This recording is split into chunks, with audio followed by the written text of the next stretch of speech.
next Tuesday, if you are in Michigan and you're voting in the Democratic primary, Rashida Tlaib and others are encouraging you to write in. I believe it was uncommitted. Uncommitted? Uncommitted. I should look that up. I'm looking it up right now just to make sure I'm saying the right thing. Yes, uncommitted. To write an uncommitted. So just if you're a Michigan voter and you want to make your voice heard about what Biden is supporting in Gaza, that's a way to do it as well. So Rashida Tlaib, as the lone Palestinian American representative in Congress, and as somebody who represents a district in Michigan, a very blue district, she is speaking out publicly about the sizable Arab American community in Michigan using its voice to express opposition to Biden's support for Israel's genocide in the Gaza Strip. And the typical reaction from MSNBC is, I guess, what you would expect, even though it doesn't make any sense, because this is the primary. No one... Truly, even from a purely cynical point of view, it's like, how can we honestly, and I think Tlaib does not have these motives, but you could use this for a Democratic Party cynically, like, we need to get votes, we need to show some, even if we're insincere and we actually are going to further enable a genocide, we at least could show during campaign season a little bit of sensitivity to these aspects, to people who represent those ethnic communities. Yes, so it's... Instead, though, even though this has no stakes for the general election, except for people to have their voices heard, the hysterical reaction from liberals is, on point or on brand, I should say. So in a new video, it was posted to X, Democratic Congresswoman Rashida Tlaib is telling her constituents to vote uncommitted instead of voting for President Biden in the Michigan primary, Dawn. Any concerns that Michigan voters who followed Tlaib's advice think it applies to the general election too?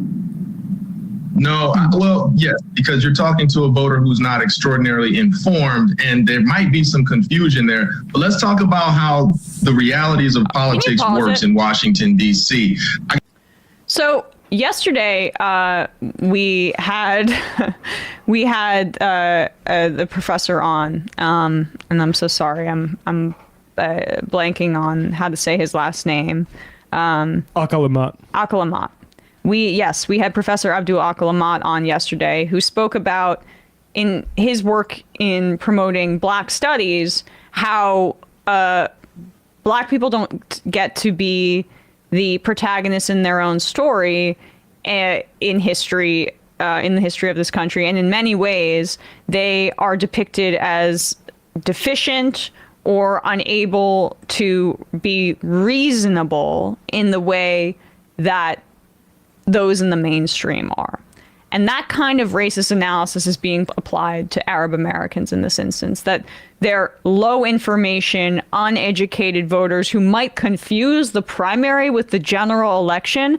What is that claim being based off of, other than a deep contempt for Arab Americans deciding to show solidarity with the Palestinian people and exercise what leverage they can? Right. And it's not, of course, just Muslims. Like, all sorts of, you don't have to be Muslim to vote uncommitted. True. Right? And I'll also just point out, like, the people being strategic in a primary are the last people you need to worry about being unsophisticated voters. Like, unsophisticated voters are, they don't know that voting is happening right now. Right. So anybody even being in a primary, let alone thinking, like, how can I send a message with this primary, because I feel frankly pretty hopeless as my government does something horrible. You know who's, like, more unsophisticated than somebody who's making a decision in a primary like this? Is somebody that, like, makes their political decisions as an independent on election day, and they're like, I'm going to go with whoever I get the best vibes from. And yet that kind of voter is fetishized in the mainstream press as people that we need to be listening to constantly, as opposed to those who are who want to oppose this genocide. But keep going. So in a new video, it was posted to X, Democratic Congresswoman Rashida Tlaib is telling her constituents to vote uncommitted instead of voting for President Biden in the Michigan primary, Dawn. Any concerns that Michigan voters who followed Tlaib's advice think it applies to the general election too? No, well, yes, because you're talking to a voter who's not extraordinarily informed, and there might be some confusion there. But let's talk about how the realities of politics works in Washington, D.C. I got a lot of friends and family in Detroit, and I care a lot about that proud Black community. What up, though, to all the folks in Detroit? When Jalen Rose Leadership Academy and Wayne State and Cass Tech don't get the proper appropriations from the Democratic administration, the Democratic president, remember it's because your Democratic congresswoman told them to not vote for the Democratic president in the primary. And she won't have the excuse that, well, I was saying primary, not general.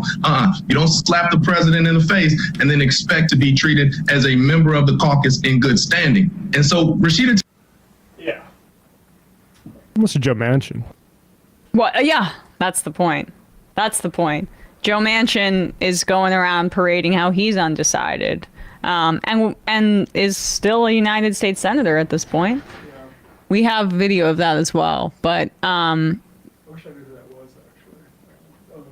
But yeah, yeah, that was a Don Calloway, and you know, I'll just say like that's how you stay a Democratic strategist, is that sort of servile bullshit. That's awful. Awful. And so slap in the unsympathetic. face. Yeah. They're showing out to your primary, you moron. Right. They're showing out to your primary to try to make their voices heard as you happily soak your hands in blood for the Jalen Rose Leadership Academy. I wonder if Jalen Rose is happy about you bringing his name up in this context. Yeah. Yeah. Maybe people should send some tweets.